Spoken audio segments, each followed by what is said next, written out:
Hello, this is Sean Anyam and Caitlin Morgan, representatives of the RCP London Trainees Committee.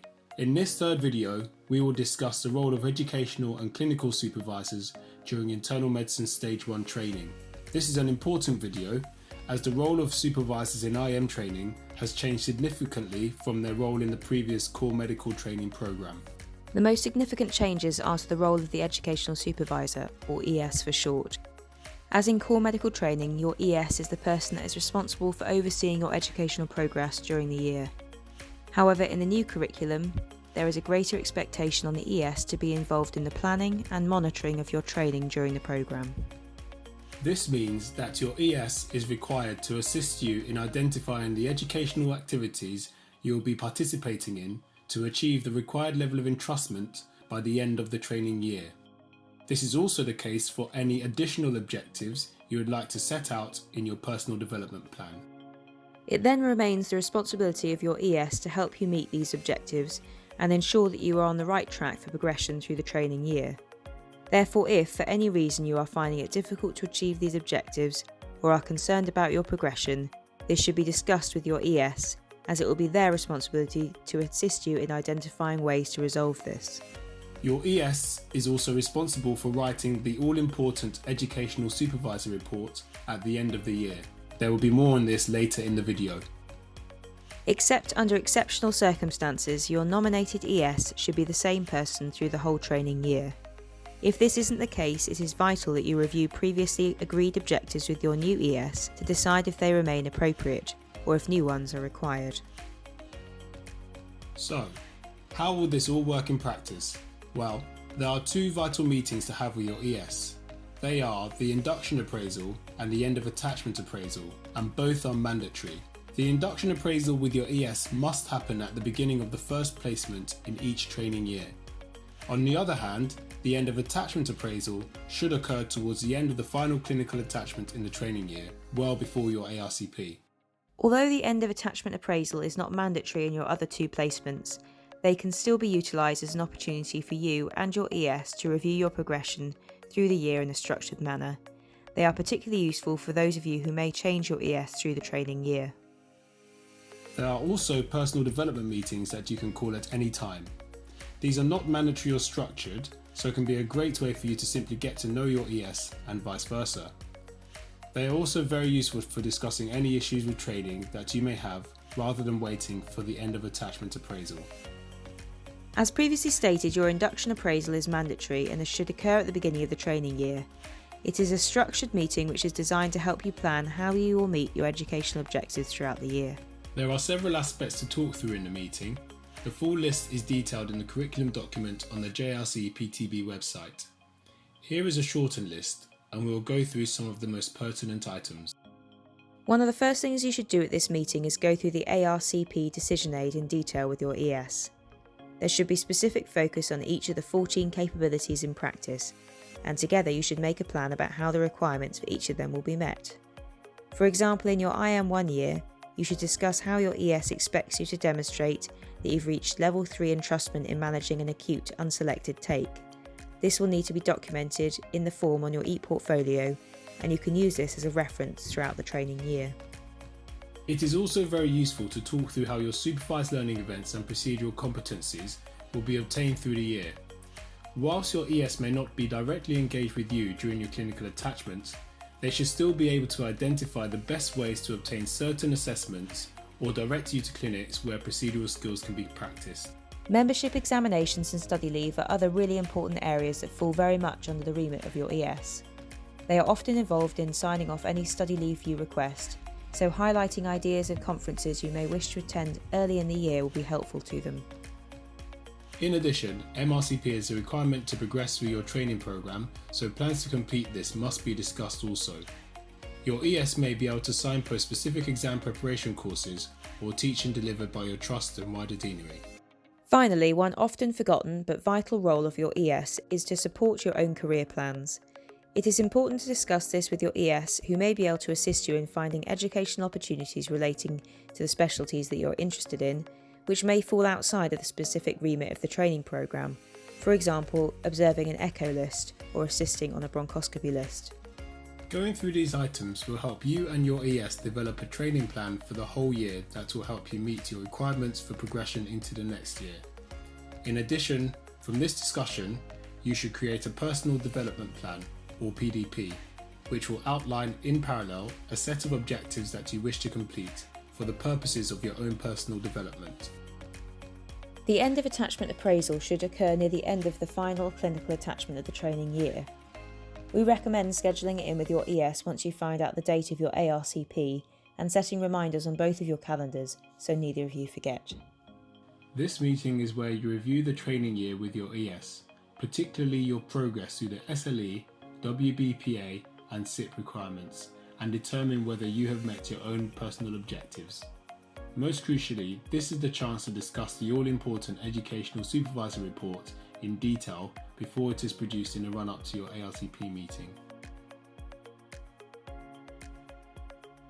Now, time to focus on the Educational Supervisor Report, or ESR. This is now arguably the most important document of your training programme, as it is what the ARCP panel will use to decide whether you have attained the required standard to progress through the next stage of training, as set out in the decision aid. In your ESR, your ES will give their assessment of the level of entrustment appropriate for you in each of the 14 SIPs. This will be based on the evidence you have accrued over the year, as well as their knowledge of you as a trainee. These ratings and other aspects of the report will be used by the ARCP panel to make their decision about your ability to progress. Therefore, the ESR must be written before the ARCP meeting and discussed thoroughly with your ES beforehand in the end of attachment appraisal during your final clinical placement. This is an important change from the previous curriculum to be aware of. It is now absolutely essential that you build a close working relationship with your ES, and most crucially of all, that they get to know your ability as a trainee. This will enable them to provide accurate ratings of your level of entrustment and give a more detailed account of you as a trainee in your ESR. Regular meetings are the best way to build this kind of relationship with your ES, and we strongly advise this. This is just to remind you of the 8 clinical SIPs for which your ES must rate your level of entrustment. There are certain ratings that are required for you to progress to the next year or stage of training. This is covered much more comprehensively in the Curriculum in Detail video of this series. Your Clinical Supervisor or CS has a similar role to your ES, but with some key differences. They are also responsible for your training, but are more focused around your clinical work during each individual clinical placement. They should be a consultant that works within your clinical team, ideally someone you work with regularly, and as a result they will change with each new clinical placement. Their main role is to monitor your clinical practice, and they are also involved in the planning and delivery of training through each placement. In addition, each CS must complete a multiple consultant report, or MCR, where they will provide their own assessment of your progression through the SIPs. Thus, they are a key contributor to the overall entrustment ratings made by your ES in the ESR. Just like your ES, it is really important to build a close relationship with your CS so that they can provide an accurate assessment of you in the MCR they produce. The meetings with your CS are the same as those with your ES. However, both of your induction appraisal and your end of attachment appraisal are mandatory for each placement. This means that you should have an induction appraisal with your CS at the start of each placement and an end of attachment appraisal at the end of each placement. This is in addition to the meetings with your ES. Note, if your ES and CS are the same person, they only need to complete one combined induction appraisal in the first placement or end of attachment appraisal in the final placement. Importantly, it must be stated that they are in both roles on the form when filling it in.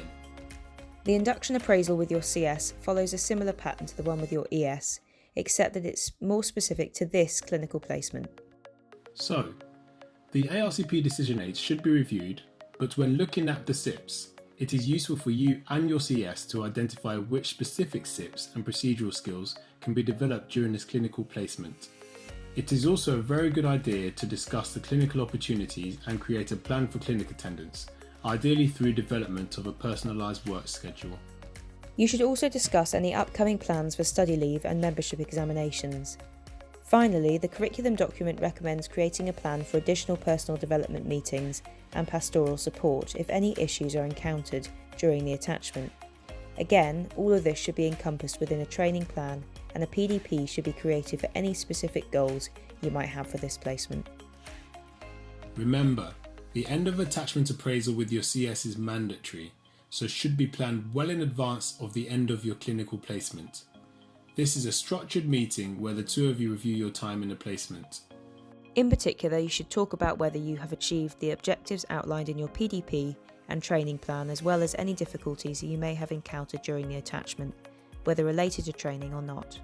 Finally, but importantly, this is a very useful opportunity to obtain valuable feedback from your CS regarding your performance, having worked closely with you during the placement.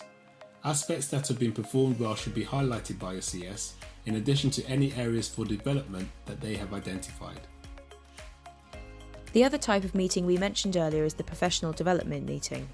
These are encouraged by both the curriculum and the GMC to aid your ongoing development as a trainee. They can be called by you or your supervisors at any time and occur with your ES or your CS. They can be recorded either as an educational meeting or a midpoint review on your e-portfolio to evidence that they have occurred. There is no specific schedule or outline to these meetings. Rather, they are useful for discussing any issues relating to your training or personal career development. We have listed some examples of what can occur at these meetings here, and again, we recommend these meetings should be utilised as often as possible as they help build a closer relationship with your supervisors. Before we end this video, we are going to briefly touch upon the Personal Development Plan or PDP. These are a useful tool that can help you set out the things you expect to achieve over the upcoming clinical attachment or training year. It is worth getting familiar with these during your training, as it is likely that you will be required to create PDPs throughout your career as a consultant. PDPs should be developed with and agreed by your supervisors at each of your induction appraisals. Each PDP should be made up of around 5 to 10 objectives. You'll need a PDP for the whole training year with your ES and one for each placement with your CS. The objectives between each PDP are likely to overlap. This is to be expected. Make sure that each of your objectives are SMART: specific, measurable, achievable, relevant, and timely. It should be easy to determine whether an objective has been achieved or not. Here are some examples of a measurable PDP objective. Your PDP objectives should be discussed again at the end of attachment appraisal, with specific attention to whether you have managed to achieve them or not. Remember, if you haven't achieved one, it is not the end of the world. Think about including it in your next PDP, and also consider whether it was a bit too ambitious, as it's mainly breaking down into smaller, more achievable targets. Thanks for watching this video. For further information, visit the JRC PTB website, where you can find the full curriculum document, the rough guide to internal medicine training, a guide to using the e-portfolio, and a section of frequently asked questions. If you have any other queries, you can contact us using this email or via the JRC PTB Twitter account.